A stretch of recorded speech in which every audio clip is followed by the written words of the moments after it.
and that's the thing about the Enneagram that's so interesting, is that the Enneagram shows you what's going on, but the problem is that we don't know what's going on. Yeah. Like it's so hard for us to see ourselves objectively. So I think it's an interesting no man's land to live in when you're trying to really figure out type, because you need to have some sort of awareness of what's going on behind the curtain. But the whole point of the Enneagram is to give you more awareness of what's going on behind the curtain, Hi, I'm Emma. And I'm Lisa. And this is There Are No Tangents. Feels like I seen this all in a dream. What's the purpose of a human being? Never mind me. I'm just lost in my thoughts. What's the topic? Ain't no topic. Keep it going, no stop it. Don't get the picture, then we grab it. With no emotion, what's the line? We just lost in our thoughts.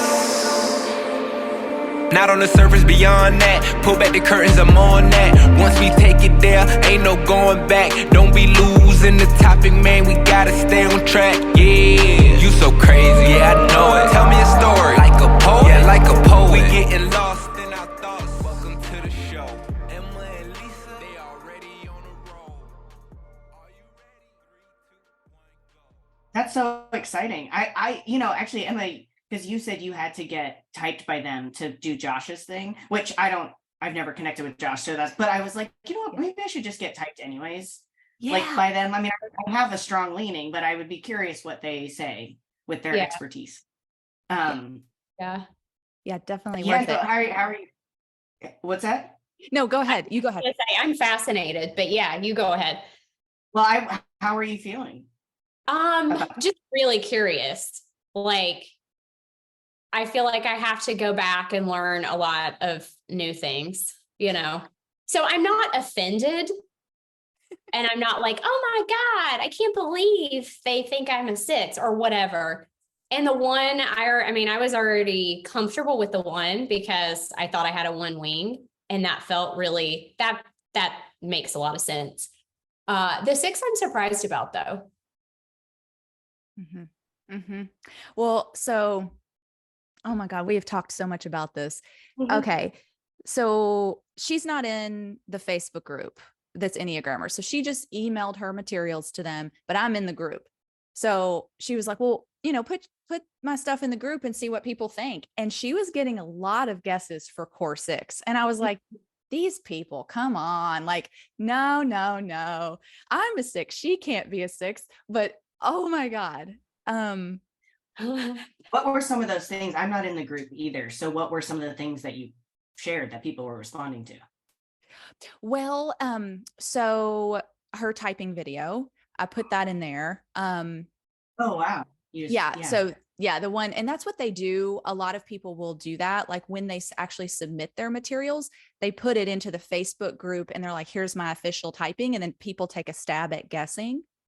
Wow. I didn't realize it was such a communal thing. Yeah. A lot of people have fun with playing and trying to guess. And then after 2-3 weeks after they've, and then they'll like post the results there. But because she's not in the group, I just did that and also her collages. So she created 10 collages or something like that.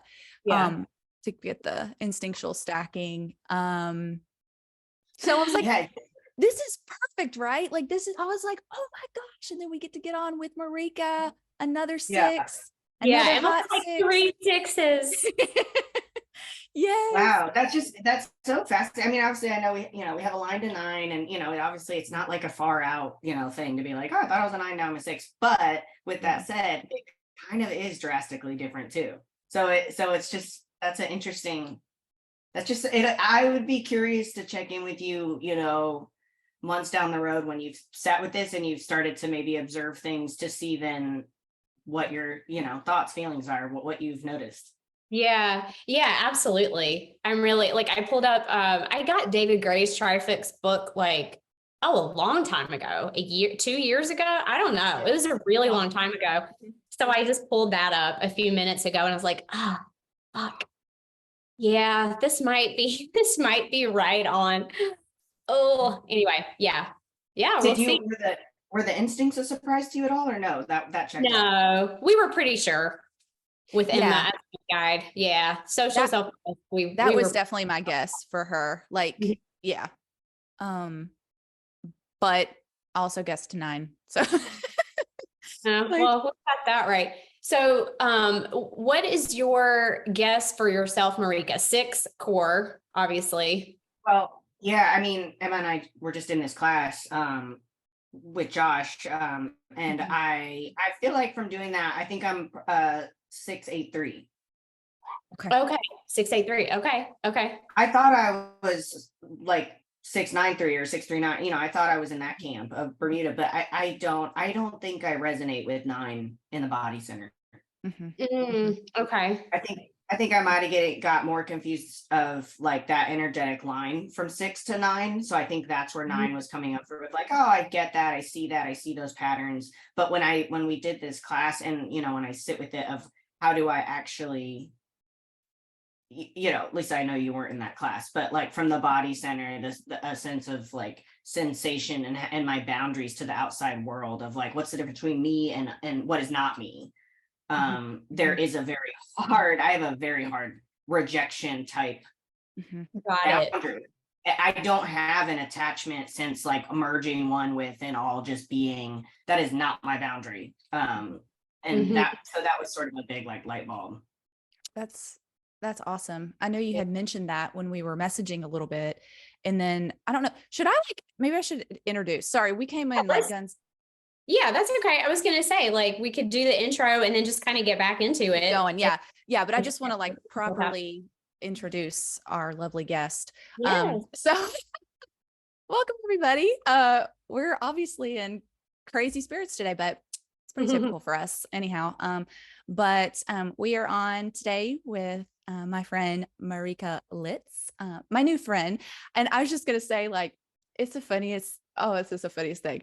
Like, so I don't know. I think this is interesting. I'm very, like, Lisa and I both are really big into like synchronicities and stuff. And so I'd come across Marika's page on Instagram, Enneagram 0.6. And I was like, oh, this is so funny. I love this content. And then occasionally, Marika would pop on and like, do meditations, like short, brief meditations and things like that. And I just really liked them. And there was one in particular I thought was really, really funny because Marika was like, hang on, I'm going to just like take a sip of whiskey first, and then I'm going to do this meditation. And I was like, yes, I love this. And then, my friend Karen reached out to me and was like, hey, in like 2 days or whatever it was like a quick turnaround. Can you do this podcast interview? And I'm like, okay. And I had no idea who the other person was going to be on the panel. I don't know if they told you, I don't know. They didn't tell me. So then when we pop on and I see Marika on the other side, I was like, yes, like, okay, cool. Now I get to be in the same space as Marika. And then we end up taking the class together with Josh and John for the center. So have just, we don't really know each other super well, but have just enjoyed getting to chat with Marika on Instagram and the time we've gotten to spend together doing our interview and all that kind of stuff. So yeah, we're excited to have Marika. That was such a good recap. Yeah. Yeah. So, do you want to just share a little bit about you? Just some, general basics of whatever you want to say. Yeah. Well, that was such a perfect recap by Emma. That was pretty much my experience. I did not know that you were going to be on that podcast. So that was fun to see, only just from interacting with you on Instagram. It was fun to then, see your face. We got interviewed together. So a little bit about me. I'm from Indianapolis. I moved to New York City when I was 18 for college and haven't left. I'm reaching my halfway point between 18 years in Indianapolis, 18 years in New York City. Nice. I'm trans. I identify as non-binary. I use they and them pronouns, and figured out gender stuff when I was like, I didn't know, and I figured that out in my 20s. I had a pretty like basic Midwest life, nothing that stood out growing up, but then figured out a lot of sexuality, gender stuff when I moved to New York City. And I work in film and television. I'm a colorist. So I make things look pretty digitally. I love that. I was going to say, Lisa, yeah, that's going to be up her alley. Oh, really? Oh, okay. Are you in film? No. I just like to try to make things look pretty in any way. The pretty part. The pretty part. Yeah. Yeah. I always tell people like that don't know what I do, that it's like maybe this is getting outdated or people get it at this point, but I've been saying this for a long time. I've been doing this for like over 10 years. And so Instagram started whenever it did, but I used to be like, those filters and the things you can do on Instagram, like I do that for commercials and films and music videos. And I think maybe at this point, because it's, people I think have been playing around with that for a long time. So maybe people get it at this point when I say colorist, I don't know, but yeah, I didn't really know what it was. And you had mentioned it on our interview and I was like, oh, that's really cool. I mean, It makes sense. Yeah. It makes sense that would be a thing. Okay. Well, that's good feedback. So it's still not like, it's not really well known that that's like a thing that is. Yeah. No. Yeah. That's awesome. Okay. Yeah.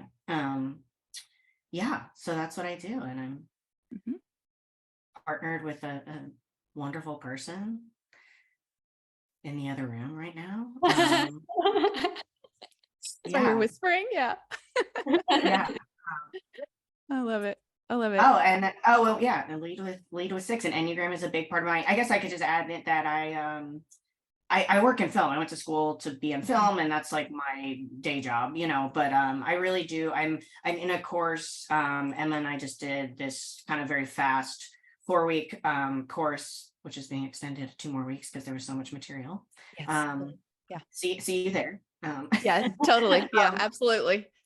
Yeah. But I was in, I can't remember if I mentioned this on the other podcast or not, Emma, is that I did a year-long, it was called a depth certification course. The name I thought was a little like weird, but it was basically a year-long like inner work course. It was like year-long self-therapy basically, but with Russ Hudson and Jessica Dibb through the Shift Network. And it was a year-long. It truly felt like I was in grad school. I mean, it was 2 to 3 times a week, 2 to 3 hours each setting. There was a massive reading book list for the year. There was reflections and homeworks and weekend time. I mean, I felt like I was in grad school.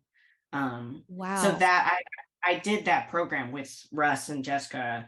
And then there was a whole capstone project. Like you had to do a huge project at the end and submit that. And so anyways, if you finish that, they took 6 months off. And then what just started now in January of this year is an 8-month Enneagram teaching certification for anyone that finished that initial year-long program.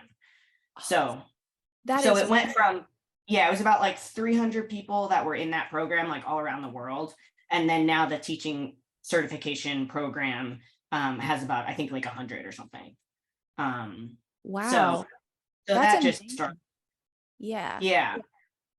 Okay. Yeah. So that's why you were kind of like iffy on doing the pod for the other class or whatever. I didn't end up doing that either, but because you said you were already in kind of like a and there were small groups for the Josh, and I was like, you know what, I'm in. I can't do another small group, and I'm immersed in this material so much, like too much. So I never ended up like meeting with people outside of right. Oh wow. Yeah, that sounds really intense. I knew you had mentioned you did a year-long program, but I didn't realize just how intense it was and all of that. And I didn't realize how extensive the one that you're currently in was either. So that's amazing. And sounds really, really fun because my favorite thing to do is learn. So I'm just like, that sounds like fun. Cool. I love it. It's what I feel like. I mean, and this is one of those things with the Enneagram. Like I've always felt like when I have put myself, like I did before COVID, I had done a few like Enneagram Institute weekend workshops. I don't know if y'all have ever done something like that with the teachers, like different No, teachers. But they sound really, did you do them in person or on Zoom? Yeah, that was all before COVID. I went to one in Portland, Maine, and then we went to one, I did 2, and then I went to one in San Francisco. And then we actually were going to do our third. I think they offer 4. They divide it. It's like levels of development. You might do one, or like one is, like the type, learn about the types. And I think one might be just on instinct. So they, they have like a broad topic, and then you talk about that for the weekend. And we were set up to do a third one in North Carolina. It happened to be where it was. And then it got canceled because of COVID. Okay. But what I was just going to say was that was sort of those are my first moments of really putting in like actual time, and aside from just my own reading about the Enneagram, I was actually like doing a class or going to something or interacting with it beyond just my brain and a book kind of thing. And I felt like when I went to those, like when I was sitting in those rooms, I was like, there is nowhere else I should be right now. Like I felt, it's very rare that I feel like this is exactly what I want to be doing, where I need to be.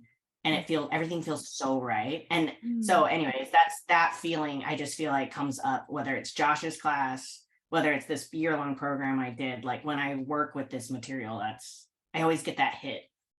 Love that.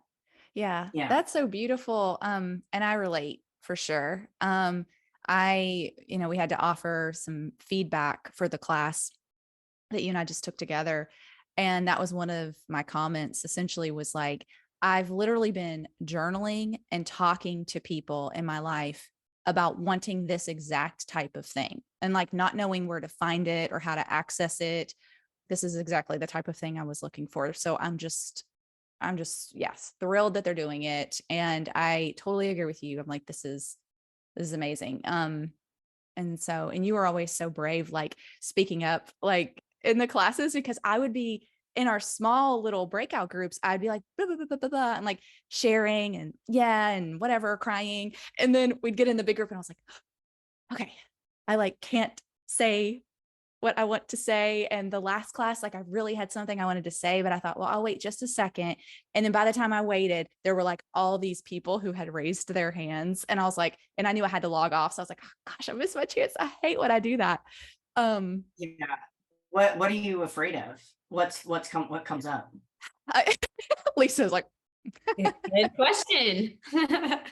I think, well, you would get that because you were talking a little bit, actually giving your perspective of being self-pres dominant, right? And kind of how you're like, I'm in my head, so I don't really like look out, whatever. And as a social dominant, and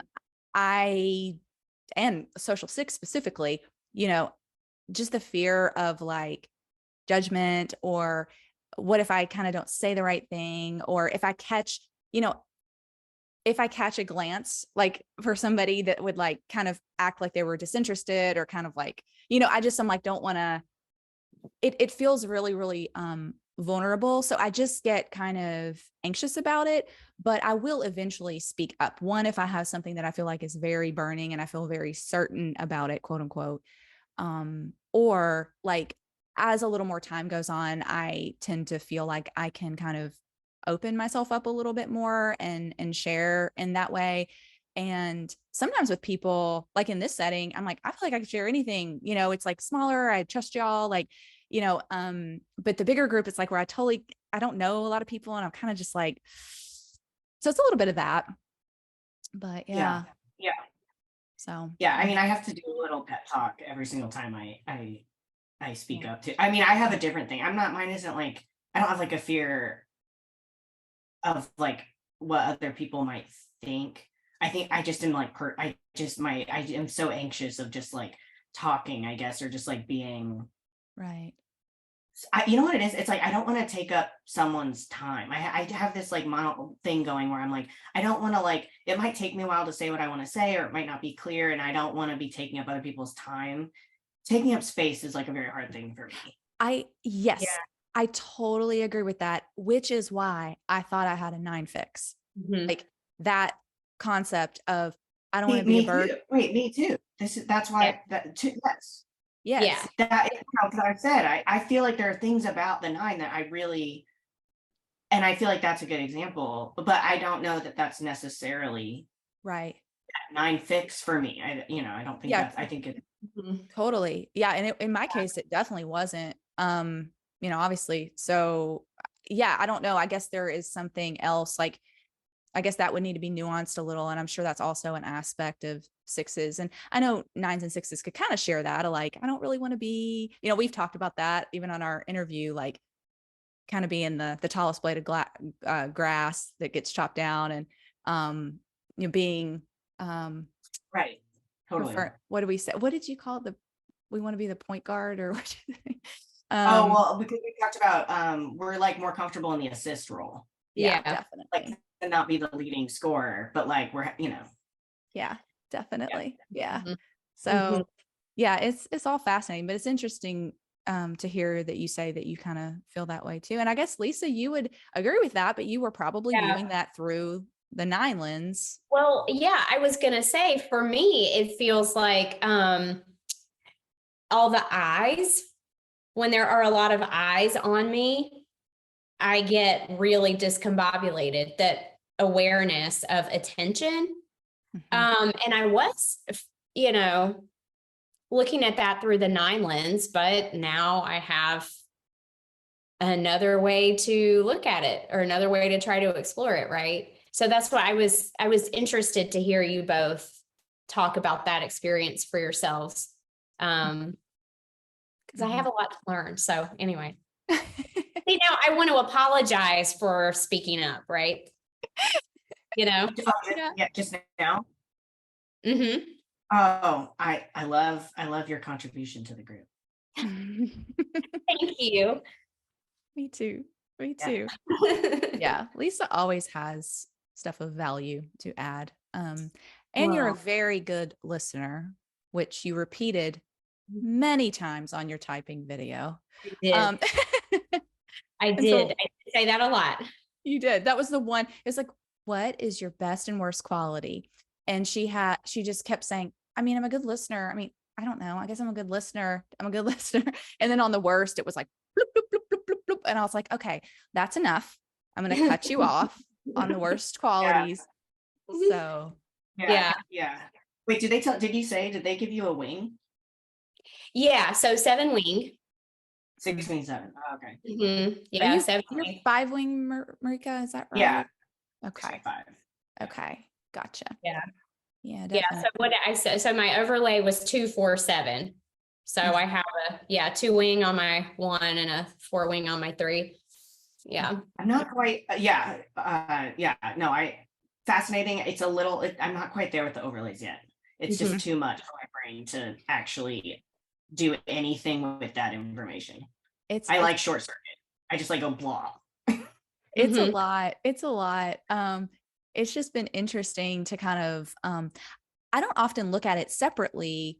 I kind of think about like, oh, okay, well, if I have a 2 wing 3 fix, right? How's that different than a 2 wing 1 fix, or whatever the case may be?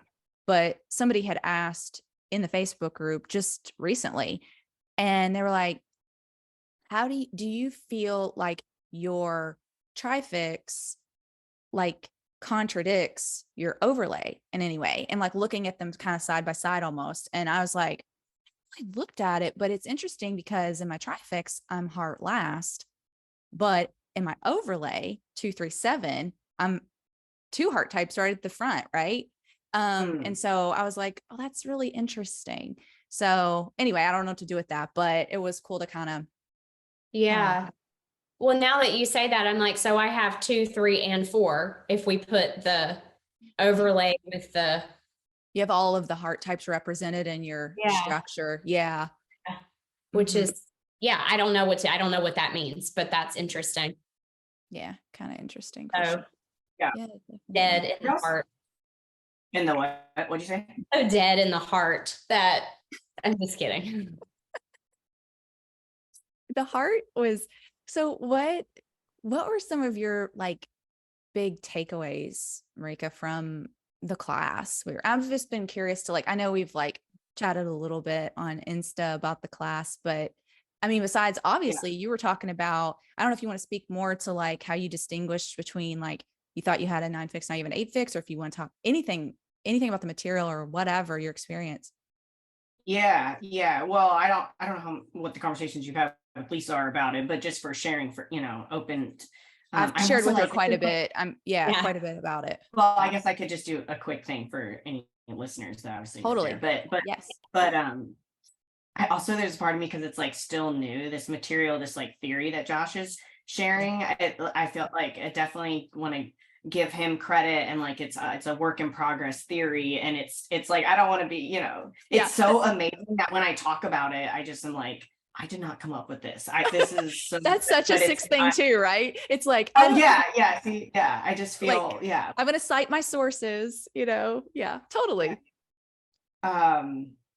But yeah, I mean that you know, we could spend multiple podcasts on it, but the kind of short version of it all is just that Josh Lavine has studied and kind of reworked the object relations theory with the Enneagram, what I love is that it also it's building on what already exists. It's not like a radical different theory.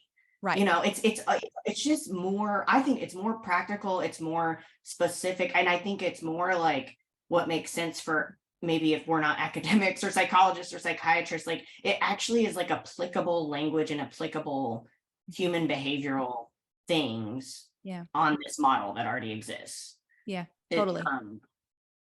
So anyways, with the objects, the original object relations that were taught around the Enneagram had to do with this protecting, nurturing, and I forget what they used to call the other one, but I like the symbolic function. Yeah. What they called that third one? It was guiding. Was it the guiding function? Guiding function. Yeah, guiding, or yeah. There's kind of some different terms, but anyways, so basically, Josh presented a whole model that was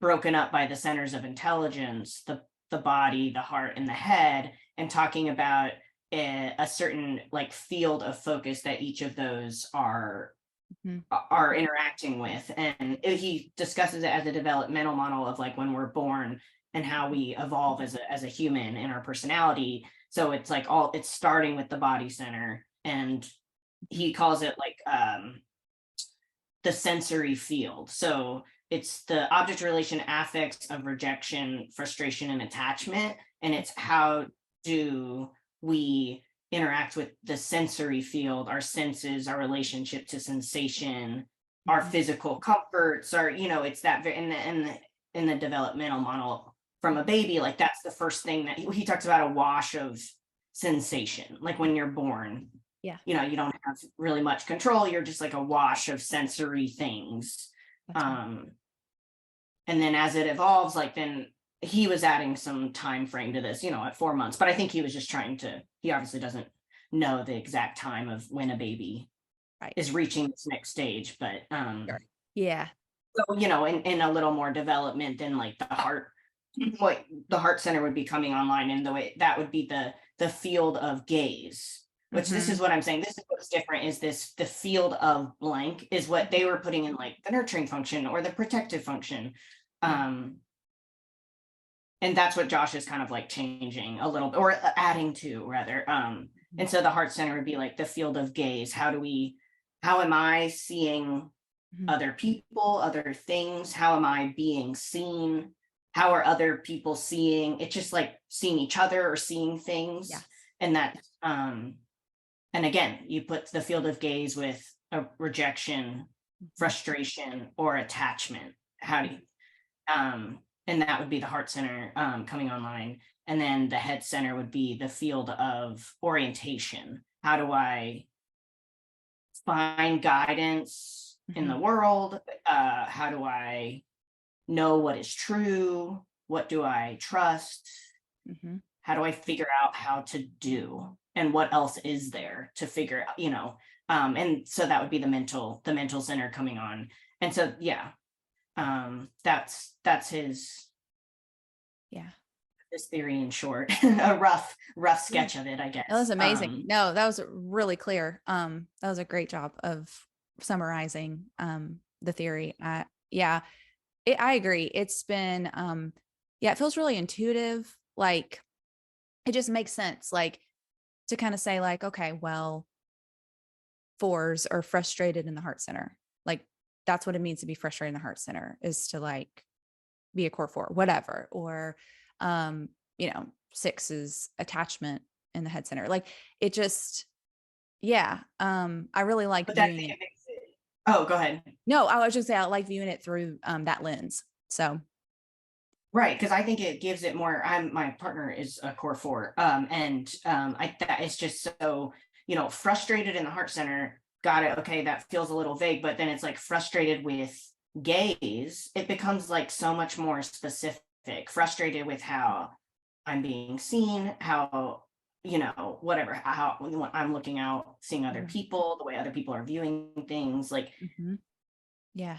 It just, and even the 6, you go to the 6, I mean, it's just like, it's like attachment to orientation, like attaching to where we can find guidance, where we can find security, attaching to anything that brings us orientation in the world or better understanding of how to do, since doing is so hard.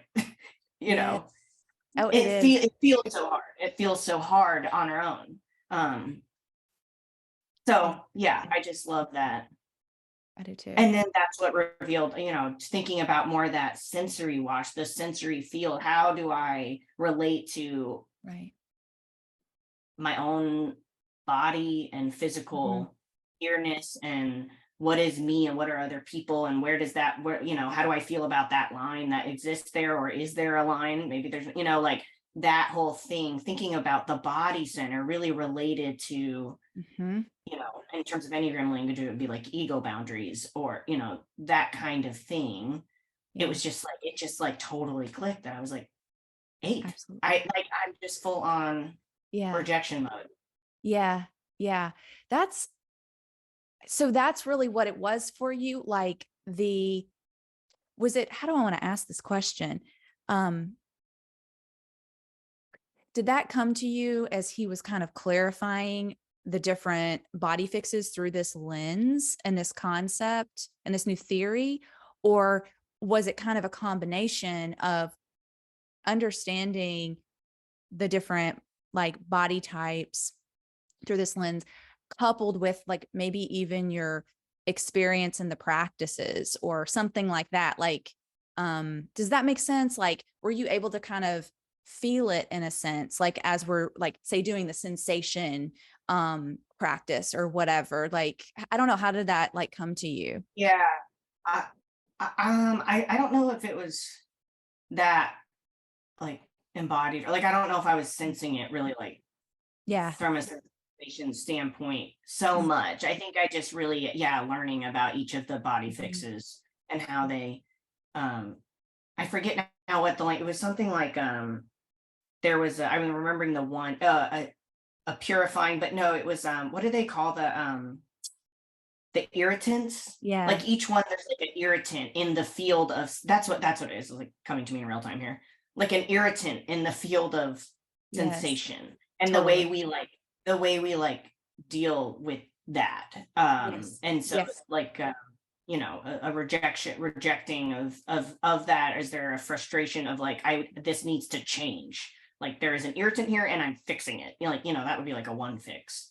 Or like the 9, it's like more of this like fluid merging of like, oh, there's an irritant, and I will just like balance that out with my harmony. Like harmony will dissolve that. Yes, exactly. You know? Or I'll just kind of numb myself or whatever, do this or whatever. So when go ahead. That clarification is what felt pretty profound for me and what felt clear. Yeah, definitely. Like the idea that it really sunk in for me. Like I was starting to see, you know, since I'd gotten my typing back and I'd really been sitting and living with this one fix more and more, I've seen it more and more and more and more. But there was something that like really like gripped on when it was like, ones can't numb themselves. And I'm like, yes. Like that's it. Oh, I just got chills when you said that. Like just, I got chills thinking my mom's a 1, and that's probably like one of the hardest relationships I had in my life. And I mean, just that it's just the one structure is just feels so different for me, and it feels very hard to interact with for me.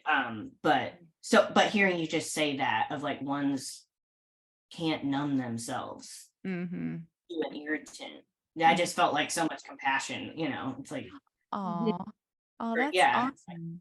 Yeah, that's beautiful. And thanks for sharing that too, and being vulnerable to share that about that relationship. It's that's one of the best gifts of the Enneagram, right? Like the fact that it can kind of help us become awash, to use that word again, in compassion for other people and for ourselves. And so that's beautiful. I love that. Yeah, I've got to go back. So I wasn't in the class, but I did listen to Josh's interviews talking about his developmental model, and like that I'm remembering what he was saying about the irritants. And I'm like, I have to go back and listen to that now, because again, I was listening for different information, right? Yeah. And so now I go back and how did it hit you when you were, because you're talking about the interview on Big Hormone, right? That he did. Yeah, that was really good too. And that was like kind of a bite-sized glimpse of the class. So when you were listening to that through the lens of the 9, were you like, oh yeah? Or were you kind of like, I mean, it wasn't like, oh my God, somebody just like really, this is like, yes, but it did feel like, right. But what you just said about the 1 as well, like, I really feel that very too. So yeah, I'm just like processing so much and taking in what you two are saying. And I'm like, oh my gosh, I just have to relearn everything. I know. And I'm like, oh, wow. How stupid do I feel? Cause I'm like, this is like my best friend and I'm pretty sure I know her type. Thank you very much. Like, but, not at all. No. Oh my God. It's, so I have to interject with a question. Yeah. I'm really dying to hear the answer to. Marika, do you remember your first impression of Emma, either through your interactions on Instagram, or maybe it was on the podcast that you were on together? Do you remember? That's a probing question. You don't have to answer this, Marika. Yeah, you don't answer. I mean, actually, I don't know that I have a juicy answer, but I'll answer. No, I mean, my first, because like you see Enneagram handles, so I just kept seeing that name, so I mean, I didn't have I liked that you would like engage with me because I have this Enneagram 0.6 account. Yeah. And so it's like, you would like be engaging. And so that was like fun. Yeah. So I just kept seeing that name. So that was my first impression of you through that. Yeah, I don't know. I think I liked, I don't know. I love, I'm like queer and very, like, I live in New York City, and, I probably have like a different life than what each of you have. We just live in different worlds. So I think I really loved, I guess, when I saw your face on there, and like for Karen's podcast, and Karen and Lee's podcast, that I was like, oh, this is great. Like, we probably are coming from very different worlds, but we obviously can connect on like this 6 point. Yeah. And I'm excited to just be here in that. And you were like bubbly and, excited and whatever. So I don't know. I was just that, I don't know if that's really my first impression, but those were like some thoughts I was having of, like, here's this weirdo and Emma, and here we go. Let's do this. Yeah, that's so funny. Engaging is a really good adjective that I haven't come up with. Engaging. Engaging. As a general vibe for you, Emma. Oh, cool. Yeah. Sweet. I'm glad you came to that. Yeah, I think that's it. Yeah. That's so funny, Lisa. Yeah. And yeah, to your point, definitely different lives, but yeah, it is so cool. Like, the Enneagram, it does, it brings you together. Like, And it is kind of, I mean, it is the language that it can help provide that, but it's kind of beyond that too. Like, I don't know. I don't know how to really articulate that and what that is specifically, that can help people from like totally different like backgrounds or whatever kind of, you know, lifestyle, whatever, come together. So like, Yeah. Very cool. My sister-in-law is a 6'7", I believe. Yeah. I actually sent her your interview with Josh, just as some context. But we had, when I was just home for something, I was just home in Indiana, and we were all there, and we got in this like really deep discussion with our family. And, you know, my sister-in-law is straight and again, lives a very different life and lives in Ohio. It's just and in corporate world of things. And we ended up getting this like really deep family conversation where we were the 2 6s in the room, and we were, my dad's an 8, my mom's a 1. I have my twin brother, her husband is an 8. And so, you know, we're in a room with 8s and 1s, and there's these 2 6s trying to explain what anxiety is, or how that feels, or what that's like. And she's like a powerhouse in the corporate world. So like, to try and explain to other people this sort of innate sense of ungroundedness, what some people might call anxiety or angst or something, it's like, it is hard to kind of, I feel like, get that through to certain people that don't come from that place, and also who then see our outside lives and are like, you don't seem anxious, like, what are you talking about, you're like killing it, you know, or whatever. Totally. And it was a really like beautiful conversation where, because of my training and insight, I was able to like share a little bit, and I could tell stuff was really landing for her, and I felt like she felt seen and held again. You know, I felt like we were a little bit up against the giants of, you know, 2 8s and a 1 in a room. And it was just a beautiful conversation where people had the time to listen and hear. And that's awesome. I love that y'all did that. Like, I'm sitting here going like, okay, that's never going to happen. Shouldn't say never say never, but like, I can't envision that happening in my family. Like, so that's like amazing that you got that experience, but I totally agree with you that it's very hard to put language to the feeling of anxiety, because again, and I even said this in that interview, I mean, it was very hard. He's like, what's your experience of anxiety? And I'm going, I mean, how do you explain something that, like, that was literally one of the reasons I did not think I was a 6 in the beginning, because I thought that was how everybody felt, right? Like, this is a normal person. How would you, if you had to put language to anxiety for yourself, how would you describe it? Yeah, I agree with Emma. It feels very hard to pin down because it's definitely doesn't feel like something I really identify with. Now I do. Now I have a lot of compassion, and I'm like, oh, there's, you know, my buddy that never leaves me.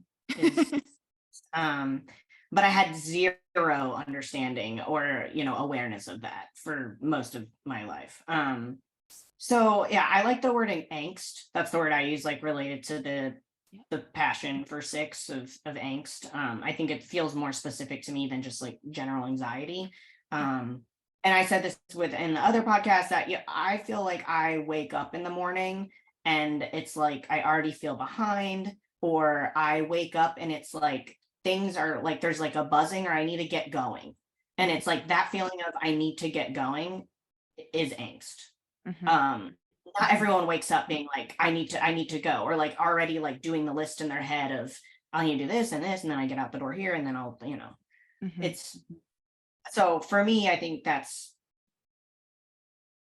yeah, I mean, the more I have brought awareness to it, I just see it all the time, whether, you know, even trying to speak up on a Zoom call, like I get so nervous, like for no reason.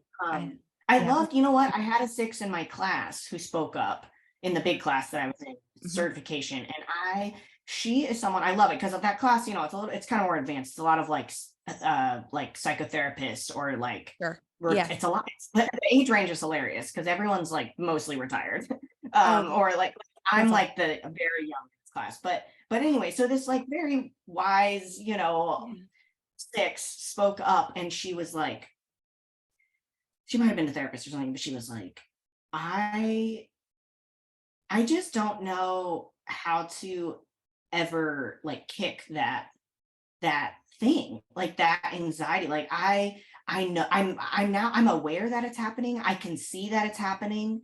You know, I can try and tell myself like, yeah, I can try and bring awareness to it, but it's like I still feel this thing in my chest or in my gut of, you know, this pain or this anxiety. Like I still have it, and I don't even know why. Like there's nothing on the surface to speak to why, or like why this should be here. Everything is fine. I'm well versed on this topic, or, you know, I'm prepared, and yet I have this like dread that deep inside that still feels so hard to kick.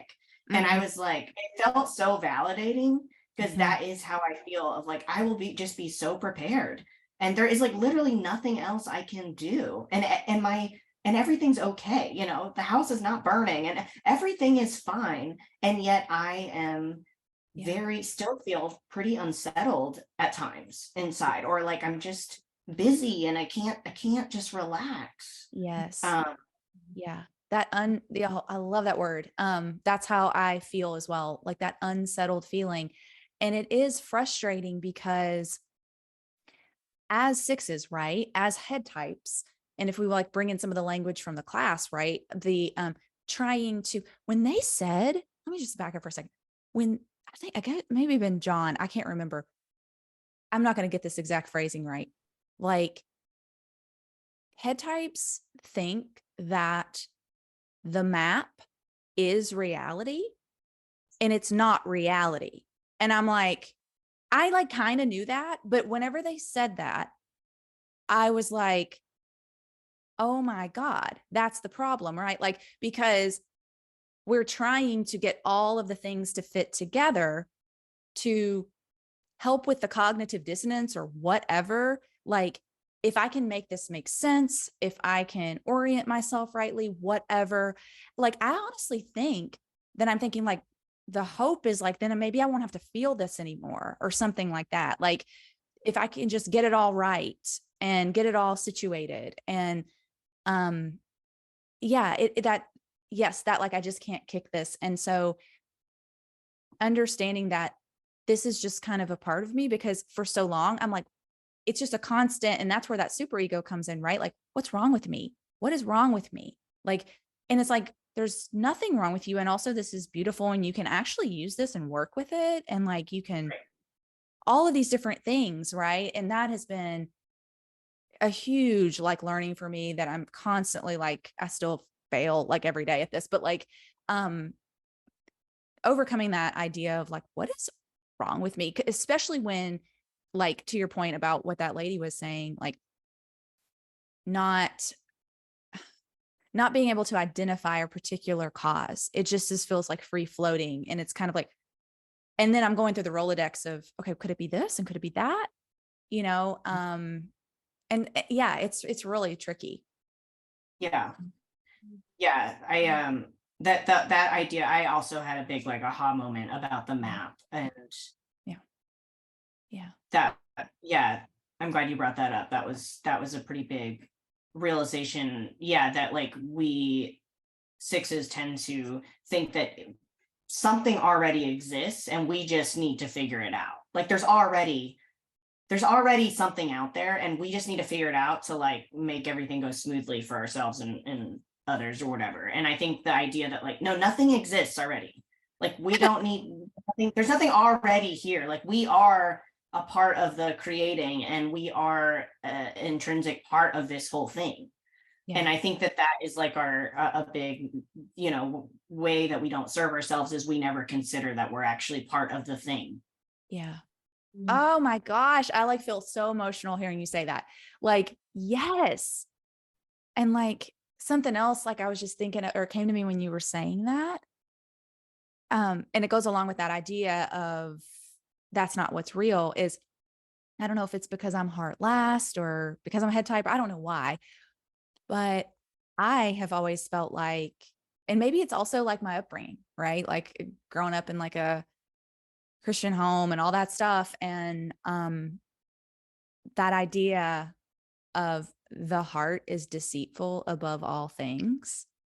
And so I've always felt like the heart is untrustworthy. And so the heart center was definitely the hardest class for me, but also the most impactful class. And then when they brought in that idea of transcend and include, like you have to have the body first, then the heart, then the head, it was like, oh my gosh, like I got slapped with another realization of like, and this is kind of what I was going to maybe speak up and say, but I was like, oh my God, this isn't going to make sense. And I'm going to like fumble over my words and whatever. But essentially, like, it makes so much sense that as a 6, when my heart is really touched and really impacted and really affected, and my identity has to shift, but then my head's like, but wait, this is the map. Like, but you know how they said you like when you feel that change and your identity shifts, then your external world then needs to kind of corroborate with that. And it also must shift. And I'm like, no, I had this all together. I don't want this to shift, or what am I supposed to do? Or how do I shift it? Or what do I do now? And I do think it's like when my heart's impacted, that's why I think I avoid the heart so much. Like if my heart gets impacted, then I'm going to have to like freaking figure everything out again. And it's disorienting, you know? So anyway, yeah. Yeah, that's a big realization.